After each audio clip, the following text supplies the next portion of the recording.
the Kingdom of Italy. Question number first है, analyse the process of Italian unification, मतलब Italy के एकीकरण की प्रक्रिया का विश्लेषण कीजिए। तो आंसर देके रखा है, Italy was unified after numerous struggles and movement as described below, मतलब इटली कई संघर्षों और आंदोलनों के बाद का एकीकरण हुआ है, जैसे कि नीचे बताया गया है। फर्स्ट इंपॉर्टेंट पॉइंट है, Italy had a long history of political fragmentation among various dynamic states. Sardinia Piedmont was the only one of the 7 states ruled by an Italian princely house. मतलब इटली बहुत समय तक अलग अलग राज्यों में बटा हुआ था। इन 7 राज्यों में से केवल सर्डानिया पेडामोंट ही ऐसा था जहां किसी इटालियन राजा का शासन था।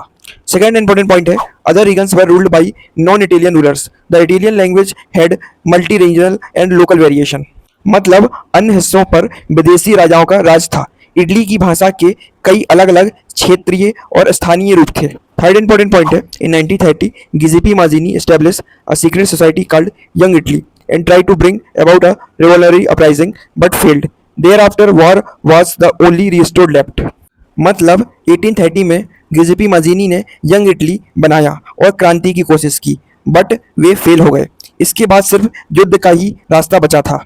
फोर्थ इंपॉर्टेंट पॉइंट है, chief minister Cavour lead the movement of unification and diplomatically join Sardinia Piedmont in an alliance with France after defeating the Austrian force in 1859, मतलब मुख्यमंत्री केवर ने इटली को एक करने के आंदोलन का नेतृत्व किया। उन्होंने फ्रांस के साथ मिलकर 1859 में ऑस्ट्रिया की सेना को हराया और चतुराई से सर्डानिया पेडामोंट को इस आंदोलन से जोड़ दिया। फिफ्थ इंपॉर्टेंट पॉइंट है, armed volunteer lead by the Giuseppe Garibaldi also supported the troops and they marched into South Italy and Kingdom of Two Silesius.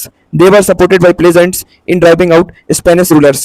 मतलब गिउसेप गरिबाल्डी के नेतृत्व में हथियारों से लैस स्वयंसेवकों ने सेना का साथ दिया और दक्षिण इटली और टू सिलेसियस के राज्यों में पहुंच गई। वहां के किसानों ने स्पेनिश शासकों को बाहर निकालने में उनकी मदद की। सिक्स इंपॉर्टेंट पॉइंट है, after continuous struggles Victor Emmanuel II was finally declare the king of unified Italy in 1861, मतलब लगातार संघर्षों के बाद 1861 में विक्टर इमैनुएल II को एकीकृत इटली का राजा घोषित किया गया।